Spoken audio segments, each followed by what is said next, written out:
4월은 꽃을 피우며 봄을 알려주는 계절이라면 5월은 온갖 초목들이 푸른 잎으로 옷을 입는 계절입니다. 겨울에 그 앙상한 가지로 알몸을 드러낸 나무들이 푸른 옷으로 단장을 하는 것처럼 하나님을 믿는 우리 성도들도 이 코로나의 모든 것들을 떨쳐내고 하나님의 사랑과 은총으로 새롭게 단장하는 5월이 되기를 주의 이름으로 축복합니다. 가정은 천국입니다. 또 천국으로 만들어야 됩니다. 그런 의미에서 우리가 5월 달에는 가정에 관한 말씀을 계속 나누려고 합니다. 오늘은 먼저 결혼에 대한 말씀을 함께 나누려고 합니다. 그래서 제목도 하나님은 결혼 중개인이다라는 제목을 잡았습니다. 결혼은 해야 됩니까? 하지 말아야 됩니까? 이것은 아마 사람이 사는 동안 끊임없는 질문하겠죠. 결혼을 해야 되는가, 또 하지 않아도 되는가? 이 질문을 개인에게 묻는다면 역시 사람마다 그 숫자만큼 많은 답들이 나오게 될 것입니다. 저는 사람의 생각과 상관없이 오늘 하나님 주시는, 하나님 입장에서 주시는 하나님의 말씀을 함께 나누면서 결혼이란 무엇일까에 대해서 함께 나누려고 합니다. 첫 번째 한번 따라해 주세요. 결혼을 만들어 주신 분은 하나님이시다. 또 다르게 한 표현합니다. 한번 따라해 주세요. 하나님께서 결혼을 하게 하셨다. 예. 유식한 척하는 많은 지식인들과 경제학자들은 사람은 사회적 동물이다라고 말을 합니다. 이런 사람에게 동물이라는 이 말로 표현하는 순간 사람의 수준은 짐승 수준으로 떨어집니다. 물론 육체적인 관점에서 먹는 것, 자는 것, 출산하는 것들이 비슷할 수는 있습니다. 그러나 사람을 동물과 같은 범주에 두는 순간 사람의 고귀함과 존엄성은 사라지게 됩니다. 사회적 동물이라는 이 생각과 사상이 들어가는 순간부터 사실은 많은 문제를 일으킵니다. 그래서 공산주의 같은 사상이 나오게 되고 또 사람을 함부로 죽이고 물건처럼 취급하는 일들이 일어나게 됩니다. 성경은 사람은 사회적 동물과 전혀 다른 고귀한 존재임을 우리에게 알려줍니다. 사람은 하나님의 형상대로 지음받은 아름다운 존재입니다. 그래서 사람은 동물이 아니에요. 그런 말을 써서도 안 되는 거죠. 하나님의 형상대로 지음을 받았기 때문에 고귀한 영혼을 가지고 있을 뿐 아니라 하나님을 닮아서 만드는 능력도 가지고 있습니다. 여러분 성경 읽어보시면 하나님은 동물들과 친구처럼 지냈다. 동물들을 찾아가셨다는 말은 전혀 없습니다. 그러나 하나님은 아담을 찾아가셨어요. 그리고 함께 어울려 대화하시는 내용이 성경에 나와 있습니다. 아담이 있는 에덴 동산을 찾아가셔서 아담과 함께 거닐면서 대화를 하시고 또 아담이 하는 말에 귀를 기울여 주시고 웃으신 분이 우리 하나님이십니다. 그래서 사람하고 짐승하고 자체가 다른 거죠. 자, 아담은 에덴 동산에서 동물이나 새들과 같이 뛰어놀면서 노래를 합니다. 또 때때로 하나님을 만나서 즐거운 시간을 보내기도 합니다. 그런데 아담과 함께 인생을 만들어갈 사람이 없습니다. 이것을 아시고 하나님께서 아담의 갈빗대로 여자 곧 하와를 만드셨어요. 자, 하와를 만드신 하나님께서 그 다음에 중요하신 일을 하시는 거죠. 바로 하나님이 친히 중매자가 되셔서 아담과 하와가 만나도록 만들어 주셨어요. 하나님의 중매로 두 사람이 만났는데 아담은 한눈에 사랑에 빠집니다. 물론 이브도 마찬가지겠죠. 아담은 하와를 만난 이후에 사랑을 고백합니다. 이는 내 뼈 중의 뼈요 살 중의 살이라. 사실 이것은 히브리식 표현이죠. 자, 하나님께서 이렇게 두 사람이 서로 사랑하게 되어질 때 주례까지 하셨어요. 그러면서 주례서까지 하셨는데 그 주례사가 오늘 우리 성경에 24절에 있습니다. 우리 24절 한번 같이 보십시다. 시작. 이러므로 남자가 부모를 떠나 그의 아내와 합하여 둘이 한 몸을 이룰지로다. 자, 하나님께서 바로 하신 음성이죠. 그러므로 결혼이라는 것은 특별히 결혼할 수 없는 상황이 있는 사람이 있을 수 있습니다. 그러나 그것이 아니라면 남자로 태어났든 여자로 태어났든 결혼을 하는 것이 하나님의 뜻입니다. 또 결혼을 통해서 하나님이 계획하고 생각하는 뜻을 이루실 수가 있다는 것입니다. 그러므로 결혼은 우리가 인생을 살아가는 데 있어서 하나님의 거룩한 뜻과 내 자신의 아름다운 삶을 위해서 하나님이 중매를 해주셨고 주례사까지 해주셨어요. 이 말은 우리는 결혼은 필요한 거라는 거죠. 이것이 천국 가느냐 가지 않느냐 그 문제가 아니라 내가 내 인생을 열어갈 때 정말로 꼭 필요한 것, 가장 먼저 이루어야 할 조건이 바로 결혼이라는 것을 우리에게 알려주고 있습니다. 두 번째는 결혼의 장단점이죠. 현재의 매스컴과 사람들은 결혼에 대해서 굉장히 부정적으로 소개하는 경우가 많습니다. 요즘 프로그램이 이제 사람을 다루는 수준을 뛰어넘어서 혼자 사는 것에 대해서 미화시키는 경우가 굉장히 많습니다. 이제는 TV에서 언론에서 아예 대놓고 개를 인생의 배우자로 표현한다. 반려라는 단어를 써요. 얘는 반려라는 말은 배우자는 뜻이에요. 어떻게 개가 인생의 배우자가 됩니까? 그렇지 않습니까? 근데 이것이 우리 생활 속에 지금 깊이 들어와 있어서 아무런 부담감 없이 개를 반려견이다 이렇게 표현을 해요. 배우자라는 거죠. 그러므로 많은 사람들이 결혼한 후에 부정적인 말을 많이 해요.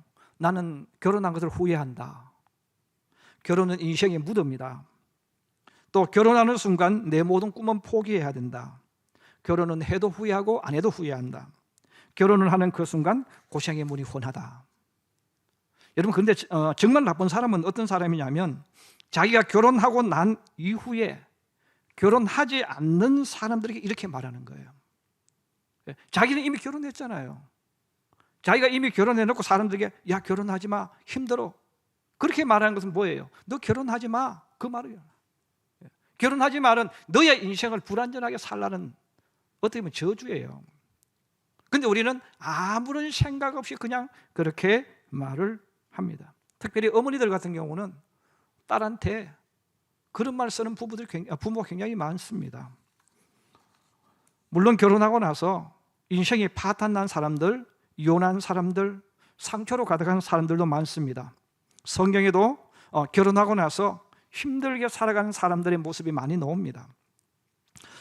그 중에 대표적인 예가 이삭의 아들 에서이죠.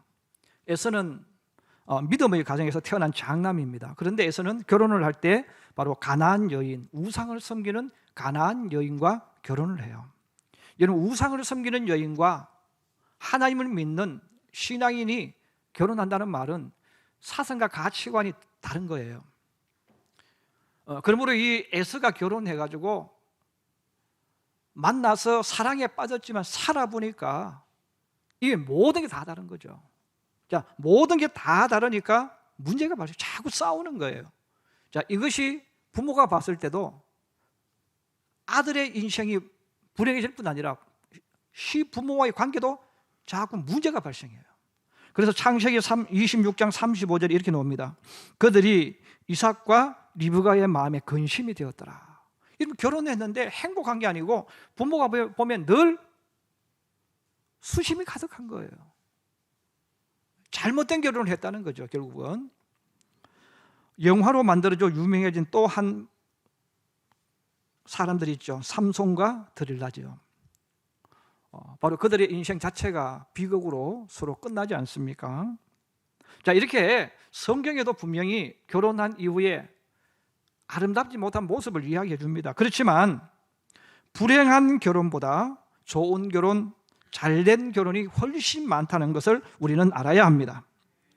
불행한 결혼도 결혼 자체가 불행한 것이 아니라 사람에게 문제가 있기 때문이지 결혼 자체가 문제가 있는 것은 아닙니다. 그러나 분명한 것은 결혼을 하면 손해 보아야 할 부분, 잃어버려야 할 부분이 많습니다. 그러나 손해보는 거나 잃어버려야 하는 것은 당연합니다. 왜냐하면 손해보거나 잃어버려야 새로운 것을 얻기 때문입니다. 정확하게 표현하면 손해보는 것이 아닙니다. 잃어버리는 것이 아닙니다. 스스로 버려야 하는 것입니다. 이유는 사랑하는 사람을 위해서 당연하게 버리고 포기하는 것이죠. 예를 들면 이런 것입니다. 혼자 살 때는 친구들과 밤새도록 술 마시며 놀았어요. 근데 결혼하는 순간부터 그걸 버려야 되는 거예요. 친구들과 밤새도록 노는 것을 포기해야 됩니다. 희생해야 됩니다. 버려야 합니다. 왜? 이제는 새로운 사랑하는 대상이 생긴 거예요. 그와 함께 인생을 만들어가기 위해서 전에 그것은 버려야 되는 거예요. 그러므로 버리는 것은 얻기 위해 버리는 거예요. 포기하는 것은 더 좋은 것을 얻기 위해서 내가 스스로 버리는 거예요. 그러므로 이것은 버리는 것이 아니라 사실은 새로운 것을 얻기 위한 것입니다. 또한 전에는 나 혼자였기 때문에 내 마음대로 하며 살았어요. 그러나 결혼하는 순간부터 이제는 내 스스로 하는 것이 아니라 다른 방식으로 살아가는 법을 우리가 배워야 합니다. 자, 그러므로 우리는 많은 사람들이 왜 결혼을 부정적으로 이야기합니까? 바로 내가 전에는 친구들과 밤새도록 놀았는데 결혼하는 순간부터는 밤새도록 술 마시고 노는 것을 이제는 못하는 거예요. 못하니까 어떻게 생각합니까? 결혼은 불행한 거야. 전에는 내 마음대로 했어요. 근데 이제는 내 마음대로 못해요. 그러니까 뭐라고 하면 결혼은 불행한 거야. 그렇게 표현한다는 거죠. 사실은 그 사람이 표현을 잘못하는 거죠. 여러분, 내가 하나는 버렸고 더 많은 것들을 얻었잖아요. 그런데 우리는 부정적으로 나쁘게 이야기를 합니다. 여러분, 결혼을 하면 좋은 점, 결혼하면 유익되는 점, 정말 하나님께서 결혼하게 하신 이유가 있어요. 바로 하나님께서 우리들에게 정말 왜 결혼을 해야 되는가? 혼자 사는 것보다 결혼해야 훨씬 더 유익한 것, 유리한 것을 알려주셨는데 오늘 성경은 바로 서로 돕는 자를 얻는 것이다. 돕는 배필을 얻는 것이다. 분명하게 말씀합니다. 하나님께서 하와를 만드시고 서로 결혼하도록 도와준 결정적인 이유는 아담과 이브는 서로가 부족한 점이 많아요. 약점이 많아요. 능력에 제한된 사람이에요. 그것을 보완해 주기 위하여 돕는 배필로 결혼을 하게 하신 것입니다. 바로 가장 중요한 게 바로 이거예요. 그 결혼의 목적은 행복하게 살고 그 다음에 내가 세상에서 풍성하게 사는 그게 아니에요. 그건 그 다음의 순서예요. 정말 중요한 것은 내 자신의 부족함과 연약함을 보완해서 내 삶을 더 아름답게 만드는 돕는 배필, 그 돕는 배필을 위해서 바로 하나님께서 결혼하게 하신 첫 번째 목적입니다. 여러분, 남자의 가장 약한 부분, 못하는 부분을 돕는 자로 아내를 보내준 겁니다. 여자의 가장 약한 부분, 못하는 부분을 돕는 자로 남편을 보내준 거예요. 여러분, 저를 예를 들어 말하면 저는 성격이 조용한 편입니다. 저는 하루 종일 있어도 말하지 않고 살 수 있습니다. 저는 누가 아무런 이야기 안 해도 혼자 저 스스로 말 안 해도 너무나 여유롭고 행복하게 살 수 있습니다. 그런데 저 혼자 살면 찬바람이 불어요. 혼자 사니까 말이 없으니까. 그런데 아내는 굉장히 활발한 편입니다. 그냥 집에 저 혼자 있으면 우리 집은 들어오는 사람이 무서울 거예요. 조용하니까. 근데 여러분, 아내가 제 약점을 보완해 주는 거예요. 활발해요. 웃음소리가 퍼져나가는 거예요. 약점을 보완해 주는 거예요. 그리고 저는 말보다 행동이 느립니다. 말이 나가고 그 다음에 행동은 서서히 나가는 거죠. 근데 아내는 말보다 행동이 먼저 나갑니다. 베드로처럼 말보다 행동이 나가요.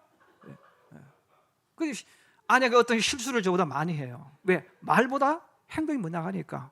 근데 저는 여지껏 살면서 아내의 그 실수를 한 번도 책망한 적이 없어요. 왜냐하면 내가 그걸 돕기 위해서 결혼했잖아요. 그렇지 않습니까? 여러분, 아내가 잘못하고 실수한 부분을 내가 돕기 위해서 결혼한 거예요. 그럼 내가 할 일이 뭡니까? 야, 너 왜 그거 못하냐? 왜 너는 그렇게 사냐? 여러분, 이런 말 하기 위해서 결혼한 게 아니에요. 아내의 약한 부분, 부족한 부분을 감싸 안고 도와주기 위해서 제가 결혼한 거예요. 그래서 또 하나님이 결혼하게 하신 거예요. 하나님께서 바로 너는 돕는 배필로 있으라는 거죠. 여러분, 근데 늘 부부 싸움하는 사람들 있죠. 또 결혼에 대해서 나쁘게 말하는 사람은 돕는 배필로 사는 것이 아니라 나를 따르라로 사는 부분입니다. 내 말 들어. 특히 요즘은 우리 예수 믿는 여성들이 정말 회개 많이 해야 될 부분이 그거예요. 요즘에는 여성들이 따르라고 자꾸 이야기해요. 그러면서 세상에서 나오는 것 가지고 자꾸 이야기해. 당신 들었지? 그렇게 이야기하는 거죠. 잘못된 거죠. 여러분, 성경 어디에 따르라고 말한 적이 있습니까? 결혼하는 부부에게 주님께서 요구하신 것이 뭐예요? 주인 되지 말라는 거예요. 내 말 들으라고 말하면 안 된다는 거예요. 내가 이 집에 내가 주인이야. 성경에 그런 말 어디 있습니까? 너는 돕는 배필로 있으라는 거예요.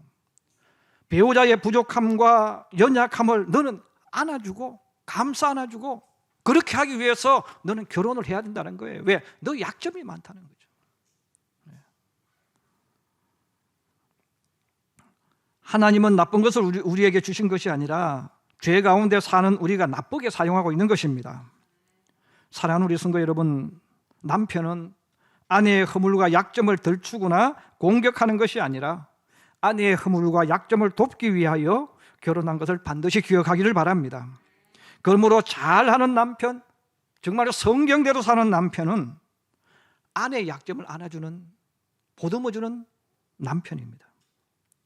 아내는 남편의 허물과 약점을 들추거나 까발리는 것이 아니라 남편의 허물과 약점을 돕기 위하여 결혼한 것을 반드시 기억해야 됩니다. 그러므로 성경적으로 올바른 신앙인의 아내는 바로 남편의 허물과 부족함을 안아주는 거예요. 오늘부터 혹시 지금까지 배우자의 약점과 부족함을 공격한 사람이 있다면 반드시 하나님께 회개해야 됩니다. 철저하게 회개해야 됩니다. 왜? 내가 세상 것을 가지고 들어왔거든요. 여러분, 세상은 뭘 가리키는 겁니까? 너가 주인공이 되려 가리키는 거예요. 너가 주인이니까 너 말 듣도록 자꾸 하라는 거예요. 왜? 그래야 내가 편해지니까. 그래서 성경은 반대로 해요. 돕는 자가 되라. 그 돕는 자는 내가 희생하는 거거든요. 내가 손해보는 거예요. 여러분, 내가 돕는 자가 되어질 때 함께 사는 배우자가 빛이 나게 될 줄로 믿습니다. 함께 사는 사람이 행복해지는 거예요. 그래서 하나님께서 돕는 자, 이 목적을 첫 번째 주시면서 결혼하게 하신 거예요. 세 번째로 한번 따라해 주세요. 행복한 결혼은 한 몸을 이룰 때에 나오는 것이다. 행복한 결혼을 행복하게 만드는 방법은 한 몸을 이루는 것입니다. 과학이 발달하고 지식을 많이 배울수록 우리에게 나타나는 나쁜 것이 있죠. 이기적인 사고, 생각, 마음입니다. 요즘 젊은 세대가 결혼하지 않는 이유가 여러 가지가 있겠지만 바로 세상적인 사상과 가치관, 곧 마음과 생각이 자기 편하려고 하는 것이 강하기 때문입니다. 그래서 세상 사람은 당연히 그렇게 살아가는 것이 맞죠. 그러나 하나님의 말씀을 배우고 익힌 신앙인들이 세속화된 사상과 가치관을 가지고 그것이 옳은 줄 알고 말하고 사는 것이 문제입니다. 결혼을 하지 않으려는 많은 이유는 힘들게 살지 않겠다는 것이죠. 고생하지 않겠다는 것입니다. 돈과 좋은 직장이 없다는 경제적인 이유 등이 있습니다. 여러분, 성경에서 결혼하라고 하는 이유가 바로 그거예요. 집이 없기 때문에 결혼해야 되는 겁니다. 돈이 없기 때문에 결혼해야 됩니다. 미래가 없기 때문에 더더욱 결혼해야 되는 거예요. 근데 우리는 반대로 이야기하는 거예요. 너 집 없으니까 결혼하면 고생해. 너 돈 없으니까 결혼하면 고생해. 결혼하지 마. 언제? 다 갖추고. 여러분, 사람은 평생을 살아 다 갖출 수 없어요. 성경은 반대로 이야기해요. 너 없지? 없기 때문에 결혼해. 결혼하면 만들어 갈 수 있다는 거예요. 혼자 만드는 것보다 두 사람이 훨씬 더 잘 만들어 갈 수 있다는 거예요. 그러므로 행복한 결혼은 돈과 물질, 집과 직장에 연결되어 있지만 그것보다 더 중요한 것은 두 사람이 부모를 떠나 부부가 한 몸을 이룰 때에 주어지는 것입니다. 남자와 여자가 부모를 떠나는 것은 단순히 집을 떠나는 것만을 말하는 것이 아닙니다. 집을 떠나는 것은 당연하고 경제적인 관계도 떠나가라는 거예요. 아버지한테 엄마한테 돈 받아서 집 마련하겠다, 그 떠나가라는 거예요. 의존하는 생각과 마음도 떠나가라는 겁니다. 스스로 가라는 거예요. 그래서 여러분, 결혼하면 당연히 가난한 거예요. 왜? 부모로부터 떠났기 때문에. 집이 없는 것도 당연한 거예요. 가진 것도 없는 게 당연한 거죠. 그런데 결혼한 부부가 해야 될 일은 집보다 더 중요한 게 있다는 거예요. 돈보다 더 중요한 것이 있다는 겁니다. 바로 한 몸을 이루라는 것입니다. 남자와 여자는 각자 하나의 몸을 가지고 있죠. 그래서 결혼하는 순간부터 사람들은 두 개의 몸을 가지는 거예요. 남자의 몸, 여자의 몸. 몸이라는 말은 무엇을 의미하느냐면, 여자는 여자의 생각을 가지고 있다는 거예요. 자기 주장, 자기 가치관을 가지고 있다는 거예요. 남자도 마찬가지죠. 남자도 자기 주장, 자기 가치관을 가지고 있어요. 사람 가운데는 그런 분이 많아요. 저 사람 고집불통이다 그래요. 그런데 여러분, 우리가 정확하게 표현해서 전 세계 어떤 사람 가운데서 고집 없는 사람이 있습니까? 없어요. 여러분, 자기 주장 없는 사람 있습니까? 없어요. 사람 다 고집세요. 여러분, 여기서 고집 아시는 분이 있으세요? 없어요. 다 고집센 거예요. 다 자기 생각이 있는 거예요. 근데 하나님 뭐라고 말씀합니까? 그런데 둘이가 한 생각으로 만들라는 거예요. 하나의 가치관을 가지라는 거예요. 하나의 몸을 만들라는 것입니다. 이걸 먼저 해야 된다는 거예요.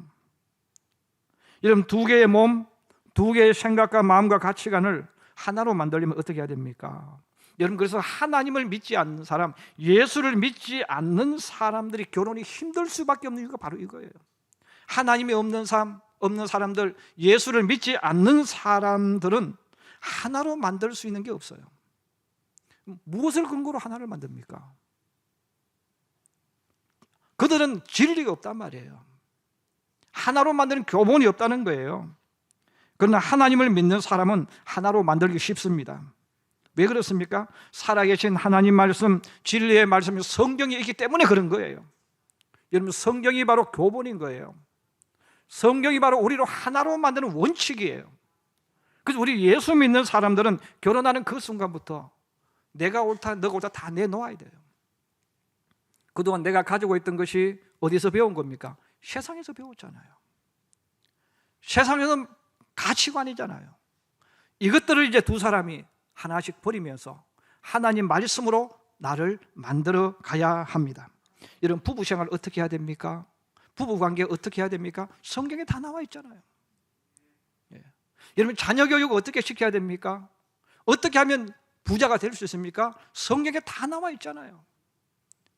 그런데 우리는 두 개의 몸이 와가지고 계속 두 개의 몸으로 살고 있는 거예요. 두 개의 몸을 가지고 살기 때문에 결혼한 부부가 10년이 지나고 30년이 지나도 계속 싸웁니다. 왜 싸웁니까? 싸우는 이유는 간단한 거예요. 한 몸을 못 만든 거예요. 한 몸을 못 만드니까 계속해서 서로 싸우는 거예요. 여러분, 우리가 한 몸으로 완성은 못할지 몰라도 자꾸만 세월이 흘러갈 때마다 하나로 가까워져 가야 되는 거예요. 바로 예수님은 그걸 말하는 거예요. 여러분, 부부끼리 왜 자꾸 갈등을 합니까? 하나님 말씀에 비추어서 버릴 건 버려야죠. 근데 우리는 자꾸 세상 것을 가지고 자꾸 이야기하려고 그래요. 왜? 내가 편해지려고 하니까. 여러분, 세상이 가르쳐주는 방법, 너 고생 실컷 해, 나는 편해질 거야, 이거거든요. 너는 힘들게 살아, 나는 편하게 살 거야. 이게 세상에서 가르쳐주는 거예요. 그런데 여러분, 한 몸을 이루는 것은 내 것도 버려야 되는 거예요. 그런데 우리는 세상을 살면서 내 것은 안 버리죠. 10년이 지나도 안 버리고 20년이 지나도 안 버리고 30년이 지나도 안 버리는 거예요. 그래서 결론은 뭡니까? 계속 싸웁니다. 계속 싸우고 계속 다투고, 내가 옳으니 너가 옳으니. 그래서 요즘 황혼 부부가 자꾸 많이 나오잖아요. 왜 황혼 부부가 나옵니까? 돈이 없어서 그렇습니까? 못 배워서 그렇습니까? 아니죠. 한 몸을 못 이루니까 힘든 거예요. 여러분, 결혼이 힘들다고 하는 부부의 대부분 보세요. 첫째는 돕는 위치에 있지 않기 때문에 힘든 것이고, 두 번째는 한 몸을 이루지 않기 때문에 힘든 거예요. 여러분 부부끼리 있으면 가만히 생각해 보세요. 우리 집에서 부부 중에서 결혼해가지고 누가 고집이 센가? 누가 하나님 말씀에 근접해가고 있는 걸 되돌아봐야 돼요. 여러분 하나님 말씀으로 가까이 갈 수 있기를 주의 이름으로 축복합니다. 그래서 생각도 부부의 모든 삶도 하나님 말씀과 자꾸 견주어서 하나님 말씀을 자꾸 함께 나누면서 세상에서 배웠던 것들, 상대방을 자꾸 힘들게 하는 것들을 자꾸 버려야 돼요. 자꾸 버리고 하나님 말씀으로 가다 보면 어느덧 우리도 모르게 예수님의 사상을 가지게 됩니다. 예수님의 가치관을 가지게 되어집니다. 예수님 마음을 가지게 되어지는 거예요. 예수님의 사랑을 가지게 되어지는 거예요. 그럼 하나가 되어지는 거예요. 그래서 하나가 되어지는 과정은 정말 힘들어요. 왜? 버려야 하기 때문에. 우리 이것을 버리는 것을 희생이라고 해요. 희생, 헌신. 성경에 나오는 부부 중에서 제가 생각할 때입니다. 제가 생각할 때 가장 아름다운 부부의 삶을 만들어가는 사람은 보아스와 룻이라고 생각합니다. 물론 이들의 과거를 보면 참 힘들었죠. 남편과 사별하고 어떤 가정적인 아픔들이 있었습니다. 그러나 두 사람이 만난 이후부터 성경에 쭉 보시면 하나님 말씀에 근거해서 자존심 버리고 체면 버리고 부끄러움 버리고 하나님 말씀으로 두 사람이 자꾸 만들어져 가는 거예요. 자꾸 만들어져 가서 보아스는 룻 때문에 빛이 납니다. 룻은 보아스 때문에 빛이 나는 거예요. 과거의 상처와 아픔이 다 가리워지고 이 서로가 서로를 빛나게 만들어 주니까 우리가 보아스와 룻이라는 이 인물들을 아름다운 인물로 생각을 하는 것 아니겠습니까? 말씀의 결론을 맺으려고 합니다. 결혼 생활을 장밋빛처럼 화려하고 아름다운 것으로 여러분 생각하고 있다면 그것을 버려야 됩니다. 장미꽃이 화려하고 아름답지만 그 화려함과 아름다움은 오래가지 않습니다. 꽃의 화려함과 아름다움보다 더 중요한 것은 건강한 푸른 잎을 지니고 있다는 것입니다.